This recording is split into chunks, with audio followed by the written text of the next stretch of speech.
Our daily behavior, what we do every day of our life, is in alignment with our story of how we see ourselves in the world. Most of us, we have been born into brilliance and resigned into average. Because from the moment we've been born, we pick up these beliefs from the people who raise us, our teachers, our peers, media, society. And so all of those messages intellectually and emotionally that we pick up through what we learn and what we experience, it starts to contract us. So the first part is working on your story and reverse hypnotizing yourself.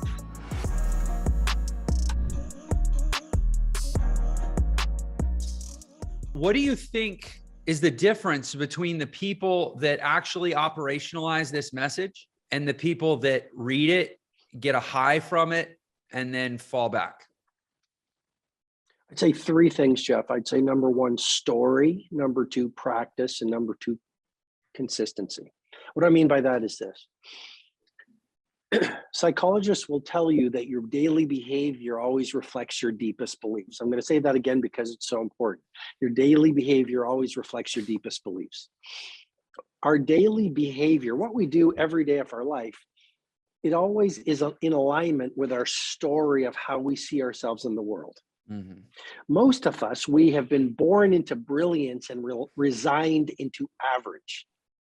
Because from the moment we've been born, we pick up these beliefs from the people who raise us, our teachers, our peers, media, society.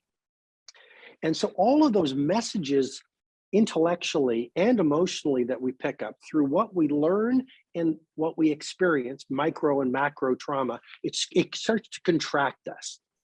When we are first born, we're possibilitarians. We little kids want to be astronauts, and they want to be firefighters, and they want to be billionaires, and they want to be inventors. And then they, 40, 50 years old, they've been contracted and brainwashed and heart-washed into forgetting their promise and their potential. I know your show's so much about people's promise and their potential.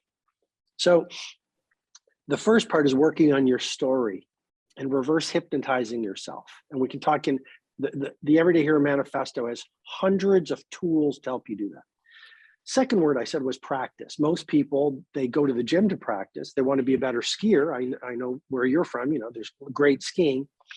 Well, all change is hard at first, messy in the middle, beautiful at the end, right? So just start practicing the new skill. It'll be hard at first, be messy in the middle, it'll be beautiful at the end. It's a process. People understand that for skiing, they understand that for chess, they understand that for any skill, but when it comes to personal mastery, they want it in an instant, or they have a belief that it doesn't even work. So practice. We have a gift, a human gift. It's called neuroplasticity. We all can transform. We're built to grow. But we try it for a few days. We listen to a podcast like this, and we don't stay with the process. University College London says it takes 66 days of daily practice to wire in a new habit until it becomes automatic. Most people won't stay with it for 66 days. But I think that idea, if you stay with it for 66 days, is powerful. Now people go, oh, I better stay with it for past a week. Third word I used is consistency. What you do every day is so much more powerful than what you do once a year. So start rewiring your story and your philosophy, and then start practicing like any other skill. Make personal mastery a practice, and that's why the 5M Club is a global movement. It's an institutionalized morning practice to work on yourself while the rest of the world is sleeping. And then finally, consistency. I do want to mention one thing, because there are a lot of messages in personal development that are so, they're so often said they almost sound boring and ubiquitous. And chase your fear is certainly one of those. Mm-hmm. But I do want to mention the Everyday Hero Manifesto it's a very disruptive book, and it's a very contrarian book. I've been in this field for 26 years, and the book is it's full of models that you really won't see anywhere else. Like one, if I can pull it up, but it's called the troll deconstruction, where I've actually deconstructed how to transcend why trolls do what they do. So it's like a whole deconstruction. There's a deconstruction on the Titans decline. My work with Fortune 100 companies, I deconstructed why great companies fall apart. There's a lot in the book that is very contrarian. For example, even everyone's talking about mindset. I talk about the four interior empires. Mindset's only one of them. Everyone's talking about hustle and grind. If you look at the science, hustle and grind actually doesn't make you more productive. Working in cycles of intense performance and recovery. So I just wanted to make that point that, the book is a very fresh book, and I'm really excited to bring it to people. Well, I'm really excited to read it. So I have been a fan. I think I saw you. I saw you on Tom Bilyeu, and I think I also saw you on Mel Robbins. I'm sure you've been on both of those shows. And I was like, this is great. First of all, you are unapologetically an advocate for getting up early, which I appreciate too. And I was like, I like this guy. And I ended up reading the 5 a.m. Club. And I just got my copy of the Everyday Hero Manifesto, which I have not yet read, but so I haven't yet read all of, but having dug into it a little bit, I will just say right out of the gate, I'm already hooked. I already love it. Tell me a little bit, if you would, about what you mean by everyday hero and why that's what the world needs right now. Well, I think the world has taught us that a hero is a Nelson Mandela, a Mother Teresa, a Rosa Parks, a Hedy Lamarr, an Albert Einstein, a Ludwig van Beethoven. And sure, those people are great heroes. They influence millions and millions of people. But what about the baker who rises at 4:30 in the morning and does their work like Picasso painted? What about the single mother or father, working as a gardener, long hours trying to put food on the table? What about in this world we live in, the frontline workers who risk themselves to serve their communities? What about the teachers? What about the poets who are toiling in anonymity for 20 years, pursuing their vision and their craft when no one really understands them, but they do it because they want to put honest work out into the world? And so I wrote the Everyday Hero Manifesto, Jeff. It's part handbook for exponential productivity. It's part manual for living a world-class life. And it's part instruction book for being a spiritual heavyweight on this planet that needs real heroes. And what I'm trying to do is remind people that you have heroism in you. We've been programmed out of believing our heroism. We haven't been taught the tools that allow us to exploit and express our heroism. But just because we don't think of ourselves often as heroes doesn't mean we are not meant for heroism and can't be heroic. So how would you define hero in this sense? Well, the book is like, there's so many different ideas. I mean, someone who pushes masterwork into the marketplace where there's so much mediocrity, definitely heroic. Yeah. Someone who is honest in a room of thieves is heroic. Someone who has a vision for their future and what I call a mighty mission, and then progressively moves towards living it, even if there are trolls and haters and cynics, is a hero. Someone who is something as simple as, you're at a bus stop or you're at a train and you see someone in need. I was just doing a little traveling. Someone needs help lifting their bags onto the train. You just do it. Or you see someone, heavy on an airplane, and you lift up their luggage into the overhead compartment because you think it's a polite thing to do. I mean, that's a small act of heroism. How about leaning into your fears? We all have these fears. Most people run away from them. There's a chapter in the book called Hugging Your Monster. And there's a story, there's this grand master, and he's walking up this mountain and he's leading his followers, and they're going to this great monastery. And once they eventually arrive at the monastery, Jeff, they see there's these 3 chained dogs outside of the monastery. And the other people grow a little bit, timid. And then eventually the dogs break free from the chains and they start running towards the group. The other people start running away, but the master does something interesting. He starts running directly towards the dogs. The dogs get even more excited and even more violent. They started running even more quickly towards the master. The master yawns and he laughs and he starts running even more quickly towards the dogs. Eventually, the dogs get scared of this master and they run away and they retreat, and the master yawns again and walks into the monastery. It's a very simple metaphor, but most people, what do? When the barking dogs of our fears run towards us, we run away. But doubts are liars and fears are thieves.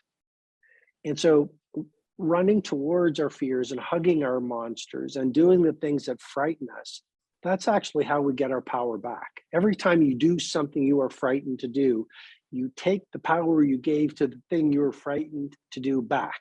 And if you do it methodically, consistency daily, you eventually move toward fearlessness. That's heroic. So you say this, I say similar in my own way. You know, David Goggins challenges people in his way along these same lines.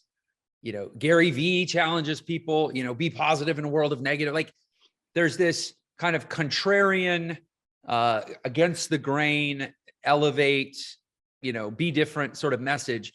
And there's a number of different facets and ways it gets delivered and enough with enough consistency and resonance that I would say, I think we can agree it's true. Like what you're saying is true. It's not just Robin's, you know, curious idea. There's like a deep fundamental truth to what you're saying. And yet most people don't do it, operationalize it, live it, express it, manifest it daily, consistently, minute by minute. Most people retreat. Most people's amygdalas are stronger than their content they consume that told them to override it or whatever. So you just touched on two things. Like if you were going to pick two things to say, how can I make Jeff Lerner want to read this book? You just picked the two. One is deconstructing trolls, because in the last 3 years, having gone from dude that no one's ever heard of to dude that some people have heard of, I get a lot of them.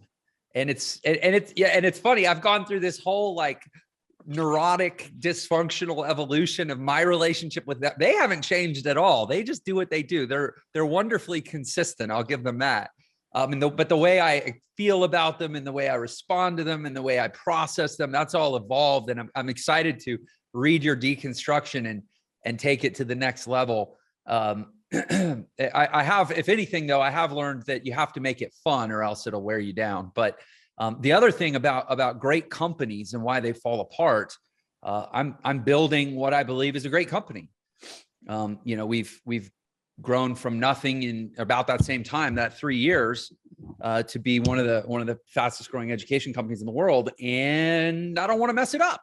I got hundreds of people that hundreds of people that literally feed themselves off of the work we do. And I have hundreds of thousands of people that consume the work that we do. And I really, really, really don't want to mess it up. I've been reading a lot of like Jim Collins, good to great kind of stuff, because I just don't want to mess it up. Maybe, I don't know. Can you share a little glimmer of insight into what goes wrong with businesses?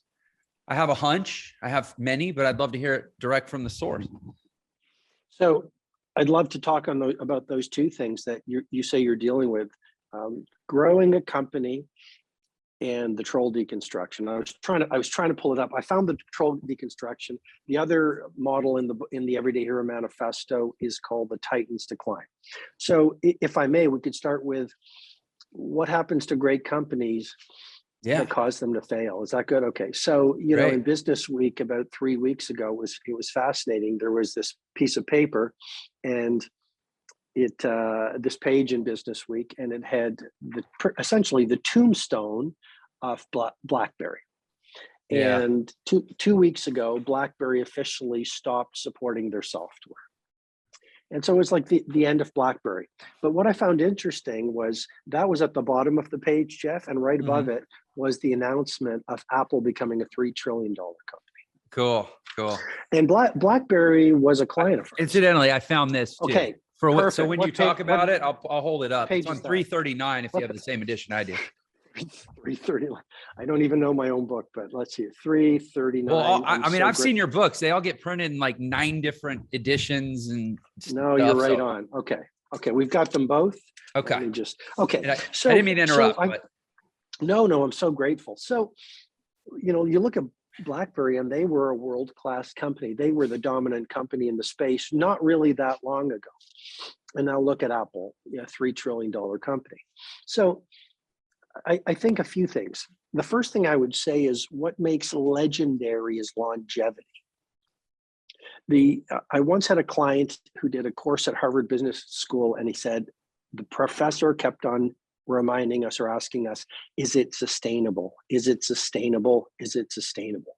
So the first thing that anyone who wants to build a world-class company needs to think about is, how can we play for the absolute long run and sustain our success? It's hard enough to get to world-class, but what makes the legends is they sustain world-class. An NBA superstar, it's great to get an NBA world championship. The legends sustain it for 7 years or 10 years, like a Michael Jordan, or look at someone like a Kobe Bryant, who had such a long career. So you want to think about Tom Brady, who just retired. I mean, 24 years or something crazy. Yeah, brilliant example. Yeah. Brilliant example. And I think one of the things that allows a company, first of all, we could deconstruct the whole thing. You've got to be different. So many companies are copying what everyone else is doing because they don't have the bravery to be unique. What you want to do is we are paid as entrepreneurs and leaders to push magic into the marketplace. If you're not pushing outright magic, Everyday Hero Manifesto, 16 months of obsession in the pandemic is how I wrote it. I wanted every line perfect. We are paid not to push mediocrity. And I think that's what the culture sells us.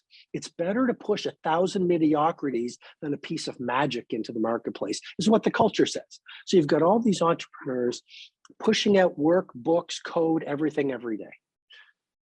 Take 4 years, and I'm just giving a metaphor, but Michelangelo spent 4 years handcrafting the ceiling of the Sistine Chapel. Taj Mahal took 22 years. Even one thing that Steve Jobs learned at Pixar, 4 years for every movie. And after he came back to Apple, he brought that philosophy. 4 years for the iMac, 4 years, and then the iPod came out. So one thing, be absolutely different. Raise your standards to push magic into the marketplace, because we are paid to push out product that stuns people with their value. Why else do companies fail? They get more interested in getting their name on monuments than building the great companies. There's a slave, the Roman military commander called the Dux had a slave, and the slave's job was to whisper in his ear, memento homo, memento homo, memento homo. Remember, you're just a man. And what I've seen with so many, I've mentored many billionaires. One of the biggest snares they fall into is the world loves them, the world adores them. They actually start to believe it. I know we don't have time to get into the whole deconstruction on the Titan's decline, but one of the biggest traps people fall into is they forget that it is your customers who you serve. These are the people who put food onto your table. So keep on becoming obsessed with how may I deliver more value to these people than they have any right to receive. And keep on innovating, inventing, getting hungry, getting even better. The deconstruction talks about these stages, the apex of world-class, contaminants of arrogance. Yeah, I'm reading it right now. I mean, literally these terms like the contamination of arrogance, mediocrity creep. Yes. I love that you have loss of extreme training. Can I just briefly share? So my company, I think you'll appreciate this anecdote. And so my company, Entre, we basically teach entrepreneurialism, kind of an entrepreneurial approach to living. And by extension, a lot of people are formally becoming entrepreneurs and launching businesses, and we mentor them and have courses and coaching and events and stuff. Anyway, the whole thing originated about 3.5 years ago because I had like this Jerry Maguire kind of like freak out moment. And I love that you talked about loss of extreme training. The way it started was my wife and I, about almost 7 years ago, her mom passed away from pancreatic cancer. And she lived with us for almost the last year of her life. And, we literally watched her die. And we were so viscerally moved by that experience, once and for all, we decided we are going to take great care of our bodies. Like, we're just going to be those people. And other than maybe because of travel or sickness, 20, 30 days in the last 7 years, I haven't missed a day, and neither has she, right? Wow. We get up early, we go to the gym. That's just what we do. Wow. Congratulations. But about 3.5 years ago, a family member of my wife's was saying to her, my wife was prescribing her, something for fitness. She came to her seeking fitness advice. My wife said, "Oh, do this, this, and this." And she said, "Yeah, but we're not extreme like you and Jeff are. Like, we're not like extreme people like you guys." And I heard it through the phone. And I was like, I'm not extreme. I'm just effective. This is actually what it takes to get it done in this world. And I got for some reason, it just triggered me so much that I got in my car, went for a drive, and I shot this video on my phone that ended up being called "Let's Get Extreme." And that was my point, is like, you have to be like, what most people call extreme is just their description of effective, because it challenges their ineffective way of not, in their mind, being extreme, right? Of being kind of normal or mediocre. And I shot this video, and it kind of caught on, and some people watched it, and I got positive encouragement, and I started making more videos. And I was like this extreme, crazy entrepreneurial evangelist guy. And eventually these videos started getting enough buzz that I created a course, and then we created another course, and then I created a coaching program for the course, and then we created an event to go with the coaching program. And now we have the fastest growing education platform in the world, because 3.5 years ago, a family member of my wife said that we were extreme, and it pissed me off. That's how it happened. So I thought you'd appreciate, like, yes, be extreme, train like a maniac. You don't have to be Tom Brady to care about excellence like Tom Brady. I'm smiling because we're singing from the same songbook. I forget the philosopher who said it, but it was, those who were seen to be dancing were called crazy by those who were not dancing, just watching. What I'm trying to suggest is, to have the results only 5% of the population has, you've got to be willing to do what 95% of the population does not subscribe to doing. And if you do what very few do, then you will be called crazy or extreme or neurotic, or there's something wrong with you. Because OCD. You must have OCD. They make it a neurological condition. Well, it's because you're not following the status quo. Right? You're not following the status quo. That's very disruptive to the herd. We are tribal. And as you so we have a tribe, we have the neurobiology of a tribal nature. Right. And it served us really well on the savannah. If we'd leave, we'd be eaten by saber-toothed tigers, killed by warring tribes, die of starvation. Now we are in the modern day. We are tribal. If you stray from the herd by coming up with a blue ocean disruptive product, or getting up at 5 a.m. to do the 20-20-20 formula I talk about in that book, or you exercise every day, or you fast, or you pray, or you meditate, or rather than watching games and videos, or snacking on serial TVs hour and hour every night, you read and you study and you prepare for the next day, which those of us who do it realize it's not a burden, it's a delight.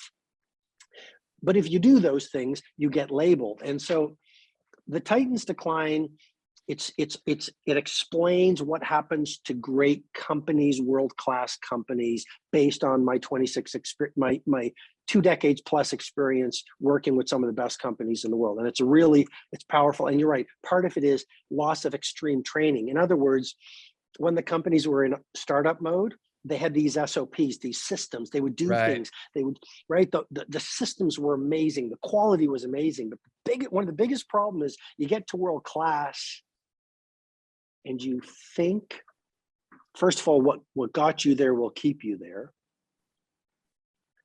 But the second thing is, you believe that all the accolades and all the people buying your products will always be there. And that happens like I've mentored a lot of professional athletes. And one of the things they think is, I've had a really successful season. I'm now a world champion in my domain.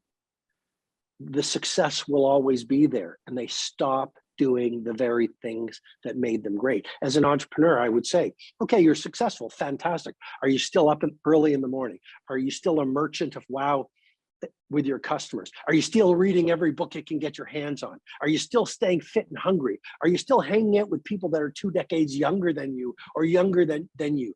Are you consuming content that makes you angry? Because that's what also is going to open your mind. So that's the tightness decline. And then there's the troll deconstruction. And I created this over many years because it hurt me too to receive the arrows of the cynics and the critics. I mean, we're human. And I think if we wouldn't feel, hurt on the criticism, I think you and I were trying to push our beauty and our magic into the world. And when people don't get it, like, tell me, Jeff, when you do something amazing, you put it out in the world and someone goes, piece of garbage, don't you wonder, like, how could they possibly say that? Yeah. I think there's like trolling, there's like hurt by commission and then hurt by omission. And I think I feel them equally. And what I mean by that is there's the overt, hey, you ugly asshole, get off my feed, right? Or, how much did you pay that woman to hang out with you and pretend to be your wife, or whatever clever thing they, come up with. And it's like, yeah, all my entire transgression was trying to put something positive into the world. And then there's, I think when I talk about the hurt of omission, there's this sort of general frustration that the world is generally so much more interested in things that are unhealthy than healthy. And so when you're trying to be part of the healthy nutrition of the world, you're trying to provide replenishment and nourishment and positivity. And the world is just so much more interested in watching Netflix, watching people kill each other, or staring at the TV and being afraid of the boogeyman, or, that's a different type of trolling. I almost feel like it's like that's how the world trolls you, is it tries to ice you out and make you feel marginal, because you know that you'd get a lot more attention if you would just do something for shock value, or like if you'd fall off a skateboard and have somebody filming it, you'd probably get more views. Like, so it's both of them. And yes, I feel them deeply. And I try to I use this term sometime. I don't even know if it's a real word. I stole it from the Calvin and Hobbes cartoon, but to transmogrify, to mutate that hurt into fuel, and say that that's only reflecting the hurt of the world, and that's evidence of how much what I'm doing is needed. That's how I try. But like you said, we're human and it's hard. Yeah. Everything you expressed was so honest, and I think it's so true. First of all, I don't know that if the whole world is against the dreamers and the possibilitarians. What I see right now is I've never seen so much light, and I've never seen so much darkness. Exactly. And I'd also offer to your many listeners from around the world that cynics are degraded dreamers. So I believe everyone wakes up, like when we're born into the light in the sense of creativity and potential, but potential unexpressed turns to pain. And I'll repeat that again because I think it's so important. Thank you, because I'm taking notes. So yeah, repeat, please. Well, potential unexpressed turns to pain. We are born into genius. We get resigned into mediocrity. And it's not our faults in many ways. And in some ways it is. We do have will. And if we choose not to exercise the will, then we are responsible for the results. But potential unexpressed turns to pain. When you're a little kid, you have all these dreams. You have instincts, you have inclinations. If you don't follow those inclinations to materialize your promise into results, then you end up with what I call in the Everyday Hero Manifesto, this field of hurt. All of the disappointment because you didn't keep on going. All of the regret because you didn't do things. All of the shame because you didn't honor your glory. You think that, that just vanishes? No, we stuff it down. Carl Jung talked about the repressed emotions, the shadow side. It gets stuffed within us. And here's another very unorthodox thing about the Everyday Hero Everyday Hero Manifesto. The world says just be a positive thinker. But if we don't deal with all that emotion that we suppress, that's what blocks our creativity, our productivity, and our joy. And you can read every productivity hack in the book, but if you're at war with yourself, your best self versus your emotionally hurt self, you are never going to have energy, creativity, and productivity. So let's go back to trolls. And this is the troll deconstruction. This is the chapter. And that's what it is. And some of the elements that I've learned the hard way, sort of. Haters, number one, the first part of the deconstruction, haters are love teachers in disguise. And the reason I wrote that, Jeff, is because ultimately the people who threw stones at me taught me to love more. We had a choice. I could have contracted and become bitter, but for whatever reason, I chose to find empathy and understanding. You know, like they must be wounded. Like someone who writes that must be really hurt and in pain. Mm-hmm. And by doing that, it allowed me to grow my heart and my empathy and compassion, which, please, I hope no one thinks that's weak. The great entrepreneurs have empathy. That's how they do amazing product. Steve Jobs had such empathy for his consumers that he went to the edges of the earth to create the products he did. You can't build an amazing team that wins the battle without empathy. Mm-hmm. You can't build an amazing brand that has sense.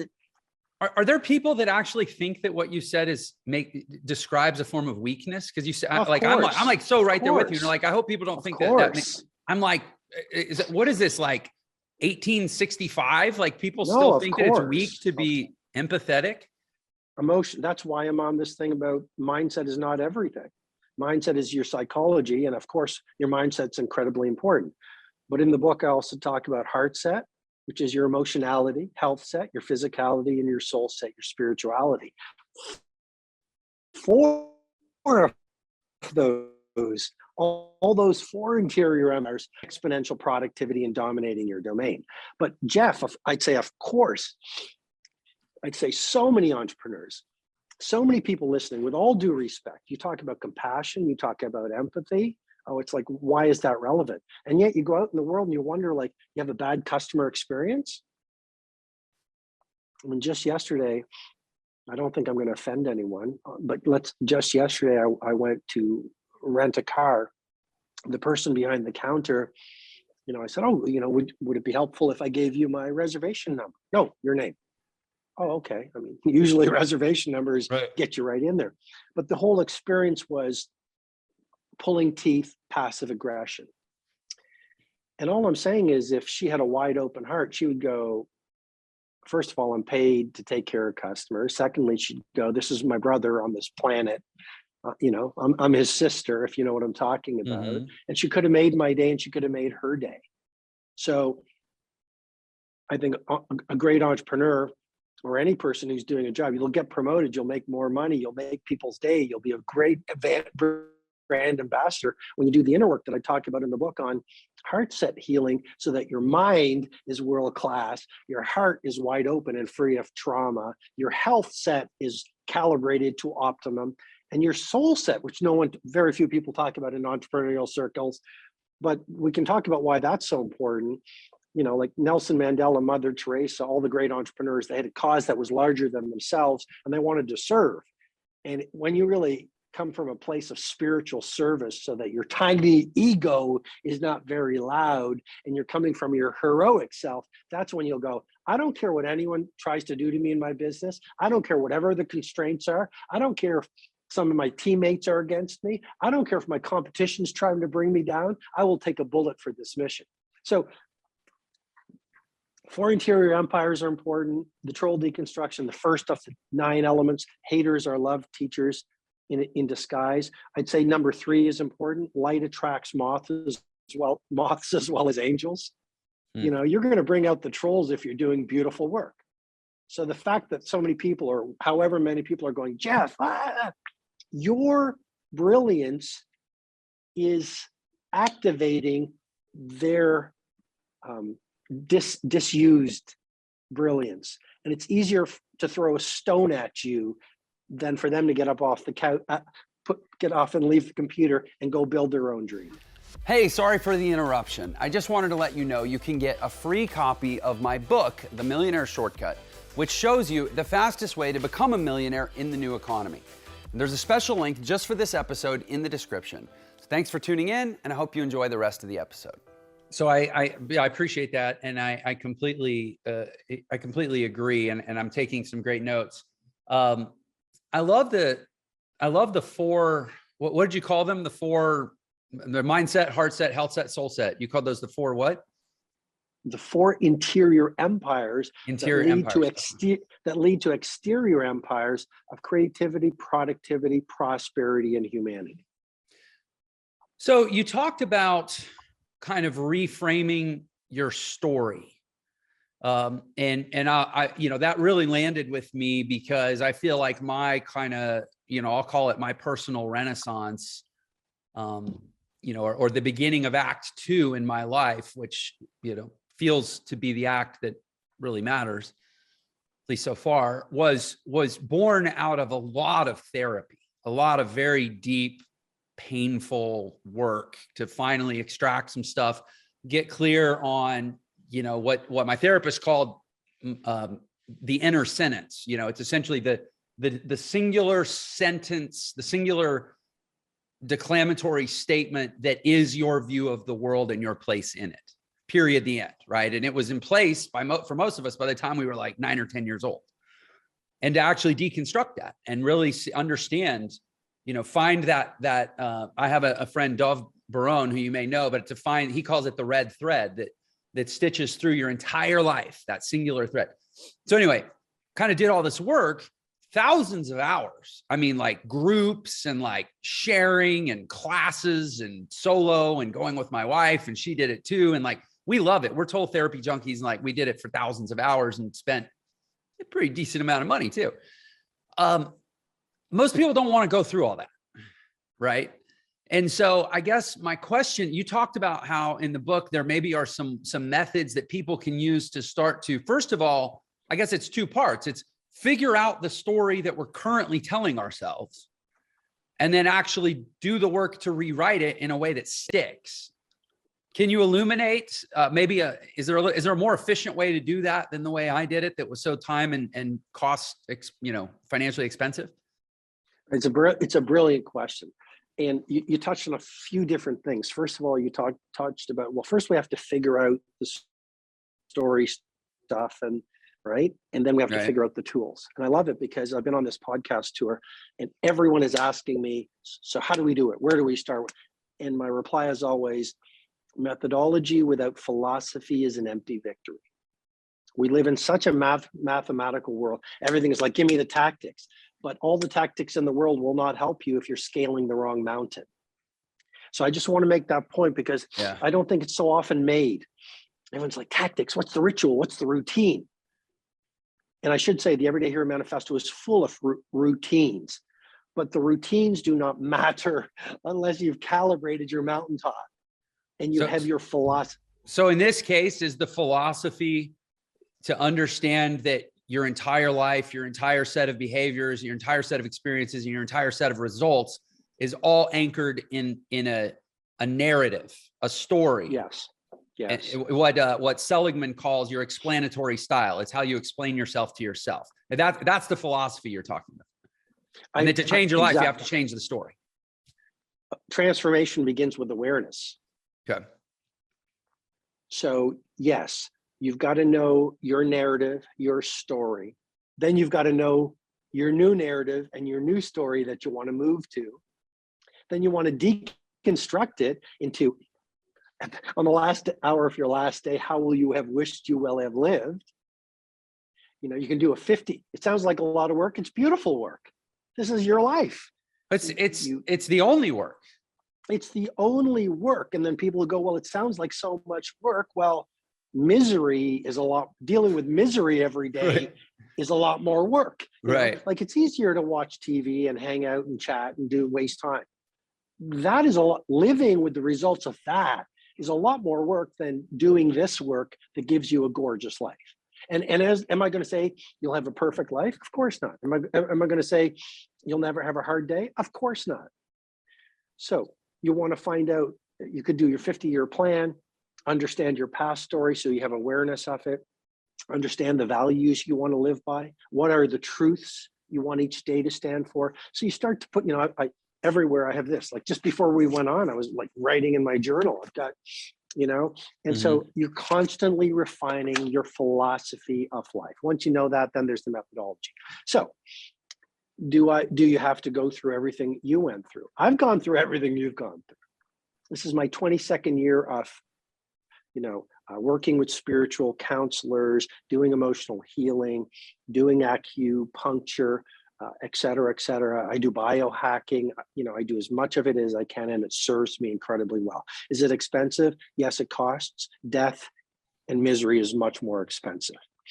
Sweat lodging. I've done the sweat lodge. I've done those things. They've worked very well. Having said that, there's a tool I've created that I've taught to the billionaires and the sports superstars, members of royalty that I've mentored. I talk about it in the Everyday Hero Manifesto. It's absolutely transformational. Yes, that's a bold statement, but it's called the AFRO Tool. Long story short, there's a chapter in the book called The Big Lie of Positive Thinking. And I say that with respect, but all these positive thinking books, they're beautiful. I love a lot of them, like The Power of Positive Thinking. But it's like, okay, so you go through a divorce, go through an illness, dealing with a plague, dealing with a business thing. Intellectually, look for the positives. That never felt right to me because you're swallowing all the pain and suffering and hurt that you're feeling. And all of that stuff comes back to bite you in other ways. The AFRO tool, positive thinking, works after you have processed through the emotional turmoil you're going through. Does that make sense? It makes perfect sense to me. And this is the missing link of personal mastery, personal development, and even productivity. We read all the books, so we get everything intellectually. We set our game plans. We want to do all these things intellectually, but we still haven't processed through all the trauma, micro and macro, that we've picked up as we've navigated through life. So the AFRO tool, it teaches people in a methodical way how to go into the body and over time, through a daily practice, start to release in healthy ways all of the micro trauma and macro trauma that we have accumulated, which is the energy that is preventing us from knowing our highest self. Once we know our highest self, and that's not metaphysical, once you know your gifts and your talents, your potential, your energy, you become unstoppable in the world. Then there's also meditation, prayer, journaling, forest bathing, biohacking, pre-sleep routine, 5 a.m. club morning ritual, masterminding, reading books every night, etc., that also create great transformation. AFRO Tool, AFRA. I know that because I was Googling it while you were saying it. That's an acronym, I presume. Do you mind sharing what it stands for? Of course not. I'm trying to help as much as possible. A is awareness. F is feel. R is release. A is ascend. Wonderful. And I did see there's a quick Google search of the AFRO tool, and I can see a lot of people have not only taken this to heart, but they've also turned around and taught it back to the world in YouTube videos. So there's like a whole discussion world of the AFRO tool out there if you've never researched it. So I know that we're nearing our finish line here, and I really want to, if you're comfortable with it, I'd like to roll back to the moment you realized you were not on the path that maybe you were created for, and as you, I think, now believe. And as I understand it, you were a litigator, you were in your 20s, you were successful. And then you started self-publishing. I know you wrote The Monk Who Sold His Ferrari, originally no publisher. But you wrote something before that too. What take me back. What was going on for you? What did that call, what did that tug feel like? What did it sound like? And why were you wired to actually heed it in a world when so many don't? What I felt was angst. It's a word I love. It's just one of those words that sounds like the way it feels. Oh, totally. Yeah. And I think so many of your listeners or viewers get like angst. And you know what I would say, with great love and respect for everyone listening, it's like, trust your angst, because your angst knows the call on your life. Your instinct. You're angsting. You're hangry angsting. Yeah. Um, Trust your instinct so you don't go extinct. so you don't, you're very, that's good. That's a great brain tattoo. So I was just like, I'd done everything the world said you should do in order to be successful. I got a biology degree, a law degree, a master's of law. I was a litigator, as you mentioned, making good money, had a BMW, lovely, beautiful place to live. And I just felt angst. I felt unhappy. It was almost like something in my solar plexus just going like, what's the point of being successful if you lose your soul in your access to the soul in the process? And I went on this personal odyssey where I started experimenting with meditation and reading books of people who were living these amazing lives and talking to elders and trying all these methodologies. And I developed some really powerful transformations over a 3-year period. You're right. Not a lot of people know this. Most people think my first book was The Monk Who Sold His Ferrari, but there was a book before. Hold on, it's Mega Living, right? Mega Living. It just came back to me. So, okay. You wrote a book called Mega Living when you were a frustrated litigator who was not mega living, so to speak. I was definitely not. Well, no. As I was making my changes, I wrote Mega Living. Yeah. It was sort of like the tail end of it. So, and just for anyone who wants to start a business or anything, that people always ask me, like, where do you start? It's like, stop asking, where do you start, and just start. Lao Tzu, the 1,000-mile journey begins with a single step. You want to do a marathon? Start the first walk. You want to write a book? Start the first page. You want to do a screenplay? Make the first step.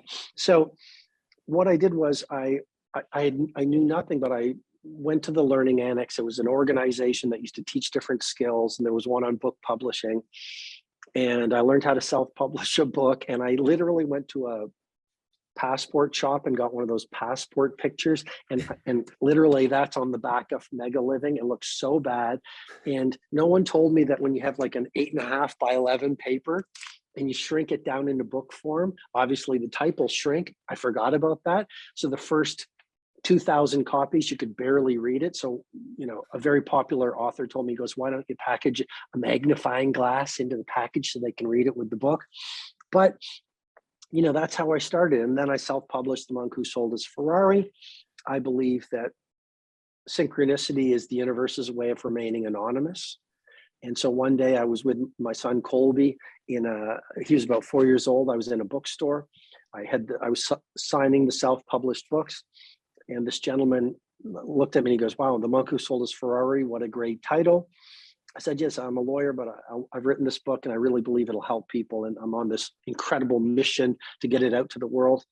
And he said, he pulled out his card. And I talk about this in the first chapter of the Everyday Hero Manifesto. Like, I talk about my mentors and a lot of the struggles I've gone through. But this man gave me his card, and Jeff, it said, Ed Carson, President, HarperCollins.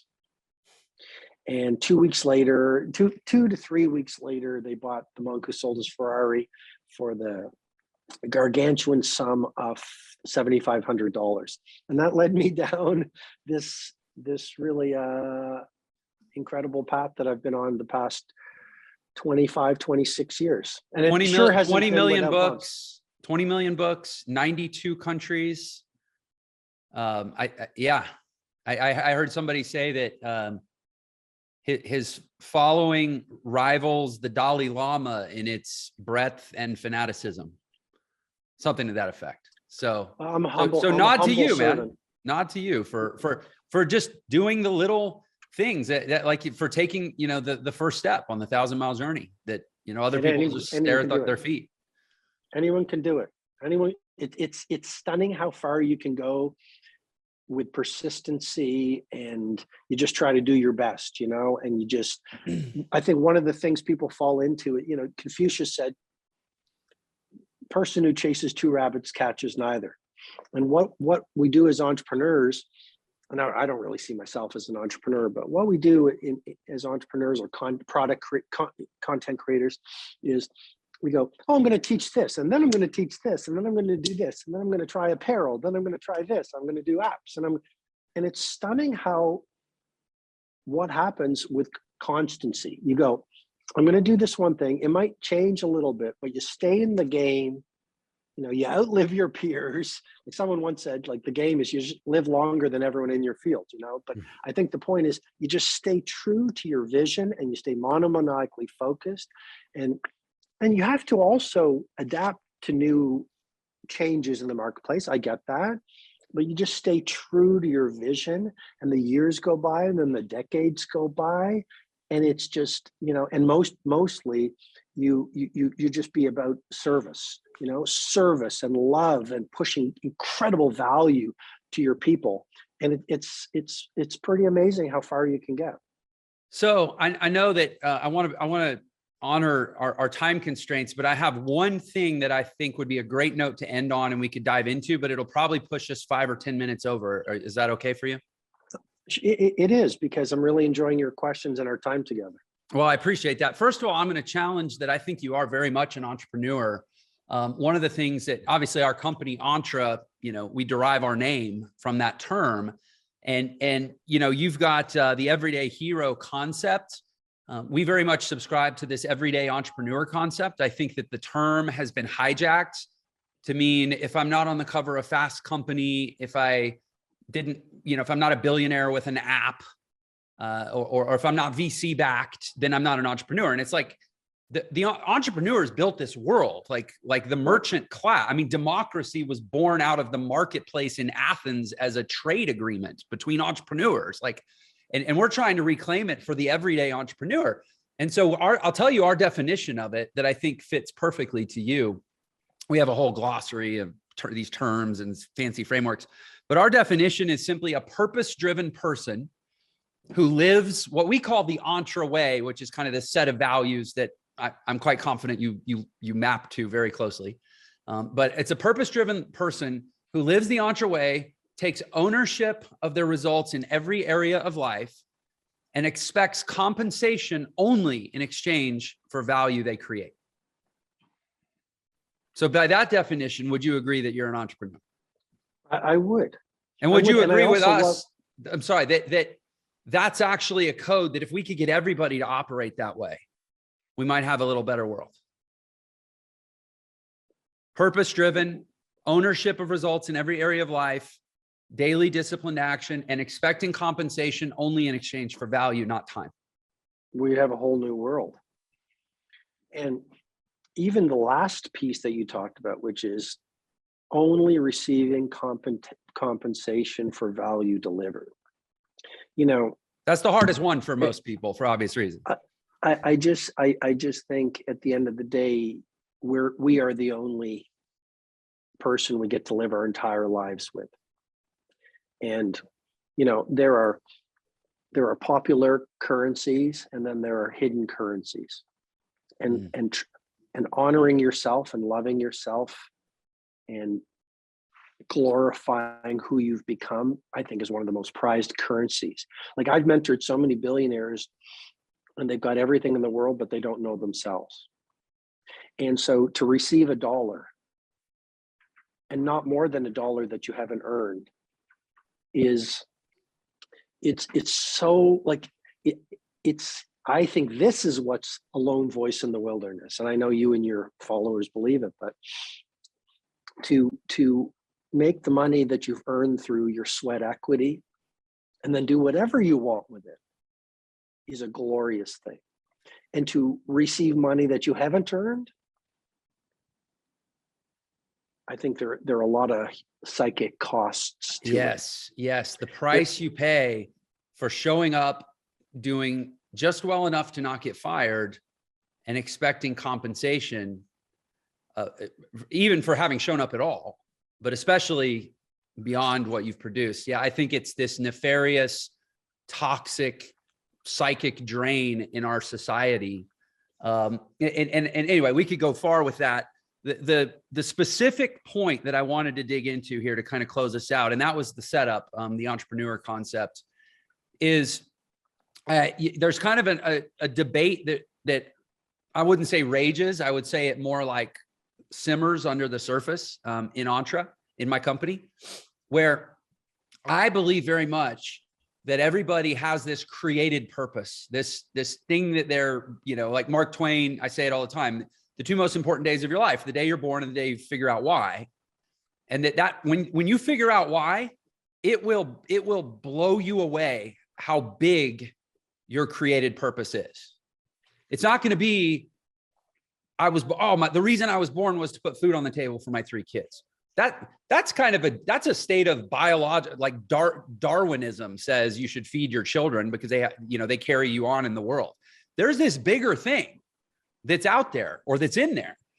And one of this kind of internal debate concept is, I believe that if people will just cross that chasm, if they will just make peace with the fact that they have a calling and a purpose and a possibility that is, call it dramatically larger.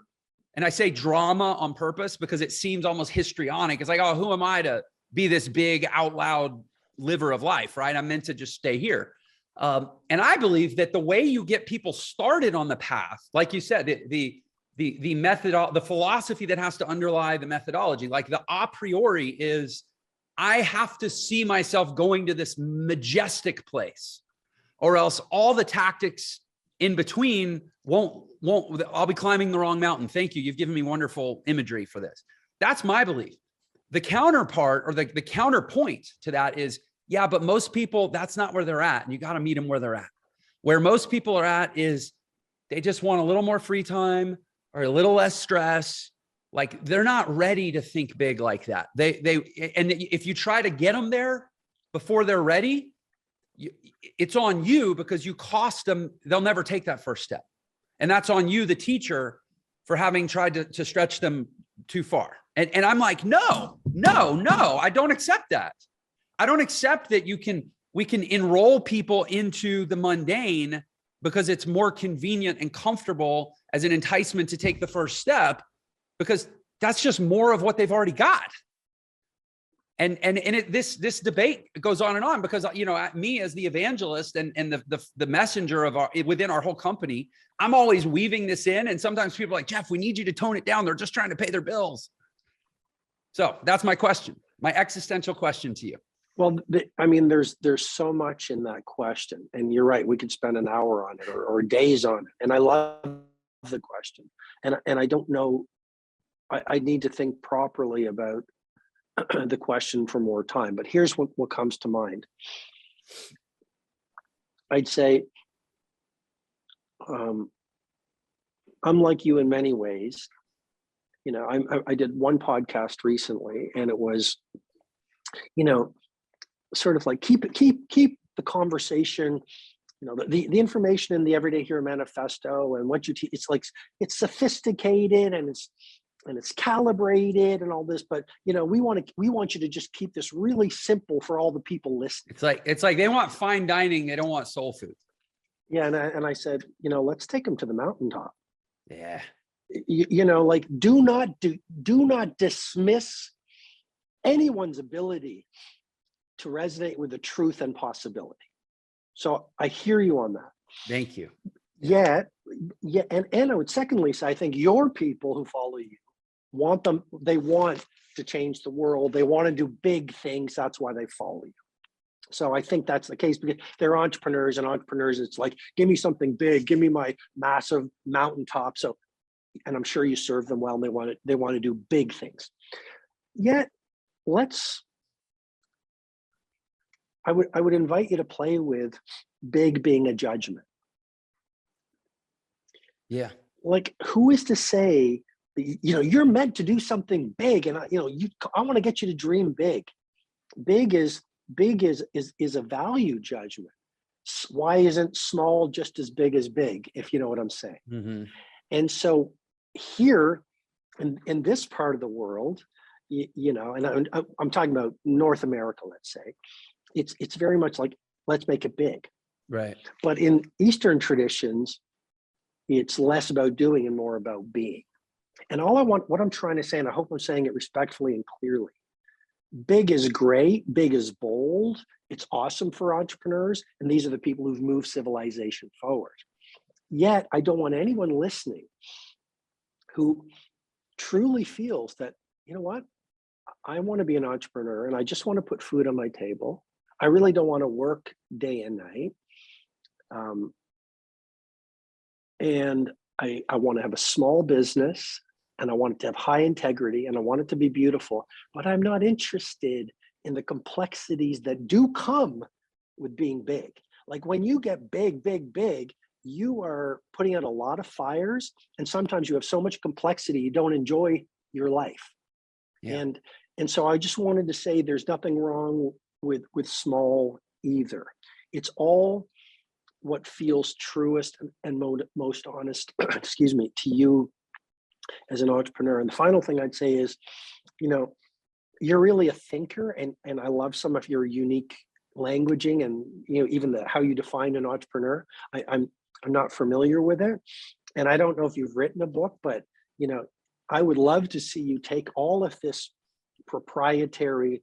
I mean, that's what I was saying in the Everyday Hero Manifesto. There is so much of my IP and so many of the unique models that I've been teaching for so many years to the billionaires, movement makers, titans of industry. And that's why I sort of stepped up and said, like, this it's not a trite book with like, go out and do a collage and do some goal setting. But I hear, just in our relatively short time together, I hear a lot of interesting ideas, and I would love you to share so much of it in a book. And because I'd love to read that book, and I think you'd serve so many people. Well, on my to-do list for next week is to do the final review of the manuscript for the book that's being published August 2nd. And I hope you will be okay with me sending you an advance copy. I can't wait to read it. Yeah, that's one of the wonderful things that's come out of this journey that began with me shooting that video in my car. I got a book deal, and I get the opportunity, for better or for worse, to float these ideas by the world and expose them for feedback. So this will be fun. Robin, congratulations. I appreciate that. Thank you so much. First of all, for being a guest on Unlock Your Potential. But I am so alive right now. It's 7 o'clock in the morning where I am. You're in Italy, so it's a little later for you. But I am so fired up and alive right now because of this conversation and because of the energy and the ideology that you show up with. And I cannot wait to read the Everyday Hero Manifesto. It's probably an obvious question, but why don't you share with the audience where they can get a copy, and also just how they can get deeper into your world, and anything else you'd like to share? Sure. The Everyday Hero Manifesto is in great bookstores around the world. I think it came out about a few months ago. It's probably, I think we're in 30 plus countries right now. So in bookstores, people are loving the audiobook. So it's available on Audible, and it's available on Amazon. So it's available online. I would like to mention a portion of my royalties goes to help children suffering from leprosy, which is a big cause for me. So I'm great to see the book doing so well. It's currently one of the best-selling books in the world right now. People can follow me on YouTube. I do a podcast. I don't interview, but I do a content podcast called the Mastery Sessions on YouTube, where people can go deeper into this philosophy. I'm on Instagram, and the mothership is robinsharma.com. They can get on my robinsharma.com. They can get on my mailing list. I send videos and inspirational pieces that I write every week or every 2 weeks. If you loved that episode, then you're definitely gonna love this one. Check it out. What am I willing to learn? If you're not willing to learn, no one can help you. Ignorance today is a choice. If you are willing to learn, no one can stop you from creating your own personal economy. This is where we are right now.